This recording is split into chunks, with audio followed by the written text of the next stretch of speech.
आज खरं तर जे माझ्या निष्ठेवरती विश्वासावरती शंका घेतात त्यांनी जरा जाऊन बघावं, शिवसेनेच्या शाखा किती आहेत हे त्यांनी सांगावं, शिवसेनेमध्ये आपण असताना काय केलंय ते सांगावं. खरं तर मला कोणाचं नाव घ्यायचं नाही, कोणाला नाव घेऊन मोठं करायचं नाही, पण राष्ट्रवादी काँग्रेसचे नेते देखील निवडणूक हारले पण ते पक्ष सोडून गेले नाही. हे एक निवडणूक हारले आणि लगेच पक्ष सोडून पळून गेले. आणि आता त्यांना मी सांगतो, मी खात्रीशीर सांगतो, उद्धव साहेबांनी यांना काय बोलवलेलं नव्हतं. यांना वाटलं आपल्याला काहीतरी मिळेल म्हणून ते आले आणि पुन्हा एकदा दुसरीकडे गेले. मला कोणाला नाव घेऊन मोठं करायचं नाही. मी प्रामाणिकपणाने शिवसेनेबरोबर काम केले, परत घेणार नाही ना, जपला, परत घेणार नाही ना, जपली. ते तो त्यांचा विषय, ते मी त्यांच्याशी किरकोळ गोष्टीत मला त्याच्यात रस नाही. प्रामाणिकपणाने शिवसेनेचं काम केलं, शिवसेनेचा एक एक मावळा गोळा केला, शिवसैनिक गोळा केला आणि या तालुक्यातली शिवसेनेची संघटना वाढवण्याचं काम केलं. 2016 साली आदरणीय आशाताई खूप आजारी होते, आपण सगळ्यांना माहिती आहे. जुन्नर नगर परिषदेची निवडणूक होती, त्या काळामध्ये तालुका प्रमुख म्हणून रात्री 2-2, 3-3 वाजेपर्यंत आपण सगळ्यांनी, चेतनजी पाहिले, अमोलजी तुम्ही सगळ्यांनी पाहिले, वाणी साहेब तुम्ही सगळ्यांनी पाहिले, 2-2, 3-3 वाजेपर्यंत मी असेल, संतोष नाना असतील, संजूभाई परदेशी असतील, एका कुटुंबात जाऊन तिथं शिवसेनेचा नगरसेवक बाबा शेठ आमच्या विरुद्ध, ते आमचे मित्र होते, पण तरी सुद्धा शिवसेनेची प्रामाणिकपणे निष्ठा राखून अशा ताईंच्या गैरहजेरीत शिवसेना संघटना उभी करण्याचं काम केलं आणि शिवसेनेचा नगराध्यक्ष तिथं निवडून आणण्याचं काम केलंय. तुम्ही माझ्या निष्ठेवर काय शंका घेता? मगाशी राहुलजी बोलले त्याच पद्धतीनं आज जे म्हणतायत शिवसेना वाचवायची, राहुल तुम्ही खरंच चांगलं बोललात. कोणती शिवसेना वाचवायची हे पहिलं सांगा आणि नंतर सांगा शिवसेना वाचवायची. हे सगळ्या नौटंकी जनतेला कळायला लागलेल्या आहेत. या जनतेच्या नौटंकी आता लक्षात आलेल्या आहेत. माझी मित्रांनो तुम्हाला विनंती आहे, कळकळीचं आव्हान आहे, शिवसेना ही विचारांची संघटना आहे. वंदनीय शिवसेना प्रमुख बाळासाहेब यांच्या विचारांनी भारावून गेलेला शिवसैनिक आहे. तो कोणत्या आमिषाला असा सहजासहजी बळी पडणार नाही. मला वाटतं आमचा एक मित्र, तर त्याला काय खूप मोठं करायचं काम नाही. अरे ज्याची जनतेत पत आहे ना त्याला लोक अशी सहज निवडून देतात. आमचे भास्कर शेठ गाडगे ज्यांनी शिवसहकार सेनेचं पद घेतलं, मनापासून काम केलं आणि आज त्यांना तालुक्यातून प्रचंड मताधिक्य मिळून ते निवडून आले. बाजार समितीला कोणा एकाच्या ताकदीवर नाही. आणि शरददादा सोनवणे हे म्हणतात की आम्ही माऊलीसाठी मतं मागितली. अरे सोड, त्याच्या अगोदर तुमच्यासाठी आम्ही पायाला पानं बांधले. काय सांगता तुम्ही? शिवसेनेवर बोलायचं काम नाही, माऊली उत्तर नाहीच नाही. तुमची ऐपत पण नाही, लायकी पण नाही. माझा शिवसैनिक जोपर्यंत शांत तोपर्यंत शांत. तुम्ही पदासाठी 6 पक्ष सोडले, जरा हिशेब द्या जनतेला. किती पक्ष झाले तुमच्या पहिल्यापासूनचे? काय हिशेब सांगता तुम्ही?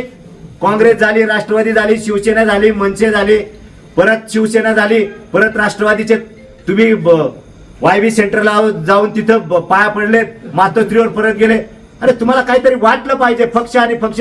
आता तुम्ही सांगता काय जनतेची सेवा? कसली जनतेची सेवा? अरे जनतेची सेवा तर मी पण करतो, मला गरज नाही. मातोश्रीचा आदेश म्हणून मी माघार घेतली. तुमच्यासारखा 50 जणांच्या याच्यावरती जाणारा नाही. मी प्रामाणिक शिवसैनिक आहे. मातोश्रीचा प्रामाणिक शिवसैनिक आहे, बाळासाहेबांचा प्रामाणिक शिवसैनिक आहे, उद्धव साहेबांचा शिवसैनिक आहे, शिस्तीचा शिवसैनिक आहे. पक्षाचा आदेश आला, पक्षाचा आदेश पाळला. मला काय ते आमदार बिमदार याच्यात काय?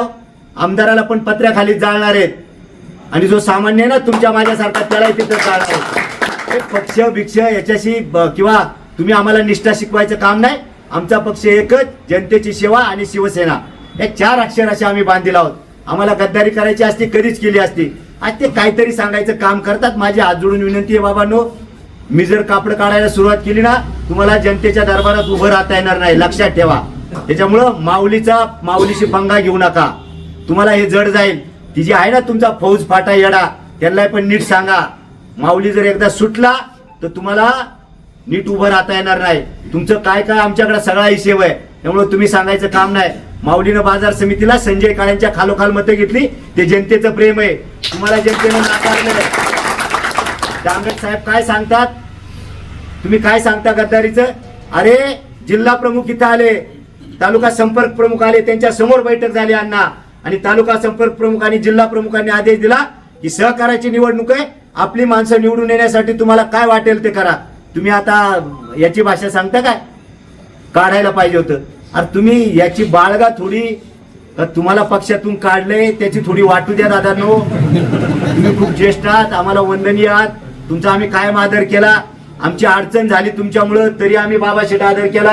काय म्हणले तुम्हाला? पक्षाचं तिकीट मिळालं तर आणि अपक्ष मिळालं तर कुठं बोलले? मातोश्रीच्या दारात. अरे तुमची काय आता मला खरंच खूप खूप ज्येष्ठ आहेत दांगट साहेब.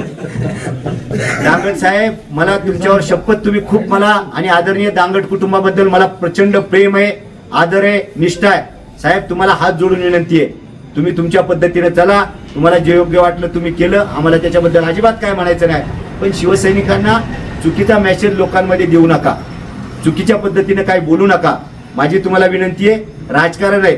20 तारखेला मतदान होऊन जाईल, 23 तारखेला आमचे फटाके फुटतील, त्याचा आवाज तुमच्या काठथळ्या बसवणारा असणार हे तुम्हाला सांगतो. आणि सत्यशील दादाबद्दल काय सांगतात? तो एक कोण बाबा म्हणला का शिवसेना शेरकरांच्या दारी. अरे तुम्ही काय सांगता? आणि ते म्हणतात की कोणा शिवसैनिकाला दिलं? प्रसन्नांना डोके कोण होते? ज्यांना कारखान्यामध्ये संत आदरणीय शेडबाबा असताना, अण्णा असताना या शिवसैनिकांना, संतोष नाना खैरे कोण होते? शिवसैनिकच ना.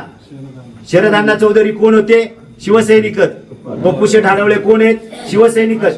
अशोकदादा हांडे शिवसैनिक. अरे किती जणांना कारखान्यावर संधी दिली. तुम्ही उगाच काहीतरी बोलायचं म्हणून बोलू नका. मी परत सांगतो आणि सत्यशील दादाही सांगतात आणि मी सांगतो, आदरणीय सोपाननाना शेरकर हे कडवट शिवसैनिक होते. त्यांनी शिवसेनेची शाखा केली. आमचे संबंध होते ना राजकीय. आपली मतमतांतर काही असतील, पण तुमच्यासारखे 50 दार त्यांनी पाहिली नाही. जे शिवसेनेवर बोलतात त्यांचा शिवसेनेचा काय संबंध हो? ते आमचे जावई पिंटू शेट वाळून, त्यांचा शिवसेनेचा काय संबंध? कधी ते शिवसेनेबरोबर होते? आणि त्यांना काय डीएनए, तुम्ही कोणचा डीएनए चेक करायला सांगता? जे काँग्रेसमध्ये, जे राष्ट्रवादीत होते, तिकीट नाही मिळालं म्हणून काँग्रेसमध्ये आले, काँग्रेसमधून गावाला आले. इथं स्पेस सापडतोय का कुठं पाहायला? 3-4 महिने टेस्टिंग केले. इथं जागा आहे, काँग्रेसमध्ये जागा आहे का, राष्ट्रवादीत जागा आहे का, शिवसेनेत जागा आहे? तुमच्या लक्षात आलं, तुम्ही शिवसेनेत आले, शिवसेनेने तिकीट नाकारलं, तुम्ही मनसेत गेले, मनसेतून परत तुम्ही शिवसेनेत आले, शिवसेनेतून परत तुम्ही शिंदे सेनेत गेले, परत तुम्ही तिकिटासाठी मातोश्रीकडं विचारणा केली, जोडे झिजवले, परत तुम्ही राष्ट्रवादीकडे तुतारीसाठी मागणी केली. आणि तुम्ही त्यांचा डीएनए चेक करायला सांगता? काय हसण्यासारखं राव आहे, कमालीची गोष्ट आहे. कोणचा डीएनए चेक करायला सांगता? थोडा अभ्यास करा. पिंटू शेट वाळून तुम्ही आमचे जावई आहात, अभ्यास करा, हसं करून घेऊ नका. शरद दादा आमचे दुश्मन नाहीत, शरद दादा आमचे मित्र आहेत. ते जसे म्हणतात माऊली आमचे मित्र आहेत. आठवा 2018ची निवडणूक, 2019ची निवडणूक, काय परिस्थिती होती? कुणी तुमच्या छातीवर वार घेऊन कुणी काम केले? याच माऊली खंडागळ्याने पाया पडलोय शिवसैनिकांच्या. कुणी तुमचं काम करायला मागत नव्हतं, या पठ्ठ्याने सगळ्यांकडे नेले. बनशीशेठ बरोबर आहे का? अण्णा बरोबर आहे का? चुकीचे? या माणसाला एका माताने पाडायचं पाप केले. तुम्ही शिवसेना वाचायला निघालात.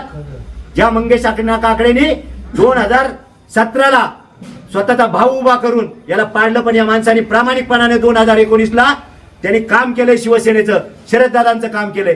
अरे आमचा बबनदादा फुलवडे गेला बिचारा, त्याच्या विरुद्ध तुम्ही माणूस उभा केला. आमचा ऋषीभाऊ डुमरे, त्याच्या विरुद्ध माणूस उभा करून हे पाप पुढे फेडायला तुम्ही सांगता शिवसेना वाचवायला निघालो आणि काहीतरी खोटं सांगतात. मी म्हणालो तुम्हाला एकदा या शिवाजीदादा आढळराव पाटलांना विचारा आणि आणा तुम्ही शिवाजीदादांकडून काय हे खरं बोललेत म्हणून. किती लबाड्या करणार? हे मार्केट नाही दादा, नो, हे जुंदरी आहे, जुंदरी एका फटक्यात आडवं करते. जरा काही पथ्य पाळा. मी आतून बोललो तो खूप अवघड जाईल. शिवसेना वाचवण्याचं काम तुमचं नाही, तुमची गरज पण नाही. गरज आहे या सामान्य शिवसैनिकांची, सगळ्यात मोठं पद यांच्याकडे, ते शिवसेना वाचवतील, तुमची गरज नाही. ज्या वेळेला शिवसेनेला गरज होती ना, अरे तुम्ही किरकोळ आहे, तो 40 आमदार सोडून गेले, फाट्यावर मारले उद्धवजींनी. त्यामुळं अशा किरकोळ कारकोळ लोकांना उद्धवजी विचारत नाहीत, विचारणार पण नाही. त्यामुळं खूप वल्गना करू नका. मित्रांनो, माझी तुम्हाला हात जोडून विनंती आहे. झालं, मी माघार घेतली, विषय संपला. मी तुम्हाला पहिल्यापासून सांगत आलोय, आपण शिवसेनेचे निष्ठावान, प्रामाणिक आणि शिस्तीचे शिवसैनिक आहोत. साहेबांनी आम्हाला एवढंच दिलंय, बाळासाहेबांनी. सगळ्यात मोठं पद कोणतं आहे? माऊली खंडागळ्याचं तालुका प्रमुख मोठं नाही, भास्कर शेठचं शिवसहकारचं मोठं नाही, बाबा शेठचं मोठं नाही, मंगेश अण्णाचं मोठं नाही. सगळ्यात मोठं पद जे आहे ना, ते शिवसैनिक आहे, ते तुमच्याकडे आहे. कुणी मायकाला तुमचं शिवसैनिक पद काढून घेऊ शकत नाही. म्हणून माझी तुम्हाला विनंती आहे, वंदनीय शिवसेना प्रमुख बाळासाहेबांचे विचार तुमच्या ठासून भरले. उद्धवजींना आपल्याला मुख्यमंत्री करायचंय आणि काही झालं जे आज बोलतायत ना त्यांच्या नाकावर टिचून आपल्याला 23 तारखेला ज्या वेळेला पेट्या फुटतील ना, आपल्या सगळ्यात जास्तीची आघाडी ही आपल्या 14 गावातून बोरी आमिषाला बळी पडू नका. जर आपण आमिषाला बळी पडलो असतो तर खपून गेलो असतो. म्हणून माझी तुम्हाला विनंती आहे, हात जोडून कळकळीची विनंती आहे, तुम्हाला शिवसेनेची वंदनीय शिवसेना प्रमुख बाळासाहेबांची शपथ आहे, तुम्हाला उद्धव साहेबांची शपथ आहे, तुम्हाला वंदनीय शिवभक्त साबीरबाई शेख यांची शपथ आहे. कोणत्याही परिस्थितीमध्ये काही झालं तरी या वेळेला आपल्याला तुतारीचं काम करायचंय. शेवटी आम्ही आघाडीत आहोत. ते सांगतायत की आता मला काय कळत नाही, तुम्ही आहात लक्ष्मणराव, आज वाणी साहेब हे म्हणतात शिवसेना शेरकरांच्या दावणीला बांधली, शेरकरांचा काय संबंध का हो? 2014ला तुम्हाला शेरकरांचं गोड लागलं का? गोड लागलं शेरकरांचं, आता कडू लागायला लागलं. अरे काय हा, म्हणजे तुमच्या फायद्याचं असलं का गोड, तुम्ही खाल्ला का सत्यनारायचा आणि दुसऱ्याने घेतल्यावर थोडी बाळगा जरा, जनाची नाही तर मनाची तरी. अजून माझ्याकडे लय भांडवल आहे. मी मगाशीच सांगितले, मी कापडं काढील ना तुम्हाला इतका हे करून ठेवील का विचारता सोय नाही. शेरकरांचं आदरणीय सत्यशील दादा शेरकर तरुण सहकारी कारखान्यात काम करत होते. त्यांचा काय स्थानिक लोकाधिकार स्थानिक स्वराज्य संस्थांशी संबंधच नाही. ते काय कधी सरपंच झाले नाही, ते काही झेडपी झाले नाही. त्याच्यामुळे विकास कामाचा काय प्रश्न येतो? तुम्ही पाहिला असेल अडचणीच्या काळामध्ये पठारावरती पाण्याच्या टाक्या देणं असेल, चारा देणं असेल, आदिवासी भागामध्ये पाणी देणं असेल, हे काही कारखान्याच्या कक्षेत बसत नाही. पण एक सामाजिक जबाबदारी म्हणून सत्यशील दादांनी ती जबाबदारी पार पाडलेली आहे. त्यांना बाळकडू शेठ बाबांचं आहे, सोपान शेठचं बाळकडू आहे. सोपान शेठ सारखा एक दिलेर माणूस, सगळ्यांना सामावून घेतलेला माणूस, त्यांचे चिरंजीव आहे सत्यशील दादा. तुम्हाला वाटत असेल ते कमी आहे, कमी नाही, जे लय भारी आहे तुम्हाला दिसल. 20चा घाट बघा तुम्ही आणि 23ला तुमची बारी घेऊन मग तुम्हाला कळल. सगळा दारू गोळा 23ला रिकामा होणार. काळजी करायचं काय कारण नाही. सत्यशील दादा हे दिलेर आहेत, तुमचा संबंध नाही. शेवटी कारखान्याशी संबंध ज्याचा आला त्याला माहिती. ज्यांनी साखर खाल्ली त्याला गोड आहे का कडू आहे माहिती. ज्यांनी खालीच नाही किंवा काही काही ना डायबिटीजच झालाय, ते खातच नाही, त्यांना कायम साखर कडूच लागते. मित्रांनो, मला तुम्हाला विनंती करायची, मगाशी कुणीतरी सांगितलं सत्यशील दादामध्ये माऊलीला बघायचं. मी 100% तुम्हाला खात्रीने सांगतो, मला खात्री आहे तुम्हाला कशाचंच काय कमी पडणार नाही. या पूर्व काळात देखील कुठेही कोणतेही काम असू द्या, ITIचं काम जरी असलं ना कारखान्याचं, एक फोन केला या पूर्व काळात सत्यशील दादांनी एकाही कामाला कोणाला आडवं लावलंय कधीच नाही. जिथं जिथं ज्या ज्या वेळेला शक्य होईल, जे जे काम करणं शक्य आहे सत्यशील दादांनी केलंय. त्यामुळे यांनी आम्हाला शेरकर सत्यशील दादा सांगूच नाही. तुम्ही काल आले भाऊ तालुक्यात, ही जुंद्रीले कलाकार आहेत, तुम्हाला कळल काय ते. 23 तारखेला तुम्हाला निकालात कळल. उरलेले फटाके आपण राखून ठेवलेत, अजून खरेदी करून ठेवा. आपल्या कार्यकर्त्यांनी स्टॉल लावले होते त्याच्यातले अजून घ्या. माझी तुम्हाला सगळ्यांना विनंती आहे. आता हे वाईट वाटलं, तुम्हाला वाईट वाटलं राहुल भाऊ, सगळ्यांना वाईट वाटलं, मला वाईट वाटलं. मला वाईट वाटलं नाही का? मला आमदार व्हावं असं वाटत नाही का? पण शेवटी आमदार एकच आहे ना. 288 मध्ये मला वाटतं 10,000 लोक उभे राहिलेत. किती आमदार होणार आहे? 288. अरे मी तुम्हाला सांगतो, आमदार या पदापेक्षा जनतेच्या मनातला आमदार तुम्ही माऊलींना करून ठेवले. माझ्यासाठी कोण रडतं? कोणच्यासाठी दादा? यांच्यासाठी कोण रडलंय का? काय तुम्ही ज्येष्ठांचा सन्मान केला आम्ही पाहिलंय. आता ते मला बोलेल मी थोडं, अजून सगळा दारुगोळा एकदम, माझ्याकडे खूप दारुगोळा आहे. माझी तुम्हाला विनंती आहे, कोणावर टीका टिप्पणी करायचं नाही, कोणावरही टीका टिप्पणी करायची नाही. आपलं एकच एम आहे, आपला एकच गोल आहे. आदरणीय सत्यशील दादाला काही करून तुम्ही शंका घ्यायचं कुणी कारणच नाही. मी तुम्हाला आज लिहून देतो, स्टॅम्पवर लिहून देतो, आणि कुणी या पैल लावायला माझ्याबरोबर. 100% 23 तारखेला सत्यशील दादा आमदार झालेले आहेत. काय करायचं काम नाही, फक्त आता एक करा. आघाडी किती आहे ते बघा. आज काहीतरी ते काय होतं, ते काय कसलं काय गौप्य, कसलं काय स्पोर्ट. अरे काय दादा लावले, खेळ लावला, खेळ निवडणूक विधानसभेची, आणि रोज एक काहीतरी उंदीर मांजर सोडायचं काम चाललंय. मला काय कळाना, हा पोरकटपणा आहे. आपण विधानसभेची निवडणूक लढतो, या तालुक्याच्या विकासाच्या विजनचं बोला. या तालुक्यासाठी आपण काय करणार आहात ते बोला. जनतेसाठी आपण काय करायला पाहिजे हे बोला. लोकांच्या खूप अडचणी आहेत, लोकांना खूप गरजा आहेत. व्यक्तिगत पातळीवरती टीका टिप्पणी सोडून द्या. माझी तुम्हाला विनंती आहे, जनतेच्या या तालुक्याच्या विकासासाठी तुम्हाला काय करता येईल. खरं तर तुम्हाला संधी मिळालेली आहे. जे आता दोघे तिघे आहेत ना, आमच्या बिचाऱ्या आशाताईला संधी मिळाली नाही. ती आमच्यासाठी आमच्या आशाताई आमच्यासाठी खूप मान्यवर आहेत, आमच्यासाठी खूप त्यांचे स्नेह आहे आमच्या मनामध्ये. ते राजकारणामध्ये अशा काही गोष्टी होत राहतात. आता जे काही दोन मंडळी आहेत ना, हे नुसते हम ये करेंगे वो करेंगे. अरे 5-5 वर्ष केलं ना तुम्ही, 5-5 वर्ष काय दिवा लावला ते सांगा जनतेला, काय दिवा लावायचा ते सांगा. काय झालं का तुम्हालाच द्या, तुम्हालाच द्या, तुम्हालाच द्या. ही बाकीचे का काय नाहीत का? द्या ना एकदा सत्यशील दादांना मोठ्या मनाने, म्हणा आता द्या सत्यशील दादाला. माझी तुम्हाला विनंती आहे, टीका टिप्पणी बाजूला सोडू. या तालुक्यामध्ये प्रचंड विकास आपल्याला करायचा आहे. त्या कामी आदरणीय मुख्यमंत्री म्हणून उद्धव साहेबांना तिथं आपल्याला करायचंय. हा तालुका वंदनीय शरदचंद्र पवार साहेबांना मानणार आहे, बाळासाहेबांना, उद्धव साहेबांना मानणारा तालुका आहे. इथला कार्यकर्ता या नेत्यांना मानणारा तालुका आहे. राज्यामध्ये कोणत्याही परिस्थितीमध्ये महाविकास आघाडीचं सरकार येणं गरजेचं आहे. ते 100% येणार म्हणजे येणार. आणि त्यामध्ये आपला लोकप्रतिनिधी म्हणून आपला हक्काचा माणूस आदरणीय सत्यशील दादा शेरकर तिथं विधानसभेमध्ये जाणं गरजेचं आहे. म्हणून तुम्हाला माझी सगळ्यांना विनंती आहे, आता जुने गिले शिकवे काढून टाका, नाराजी बिराजी काढून टाका, उद्यापासून कामाला लागा. आपल्या गावामध्ये आपली मतदार यादी घ्या, मतदार यादीचं वाचन करा, सगळ्या कार्यकर्त्यांना घेऊन बसा.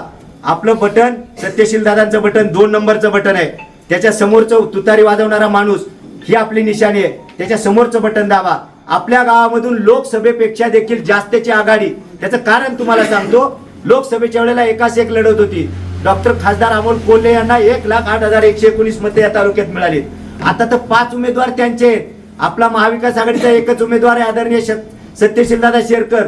समोरचे 1, 2, 3, 4 आहेत ना, मला वाटतं 4 आहेत का 5? 4 उमेदवार त्यांचेच आहेत.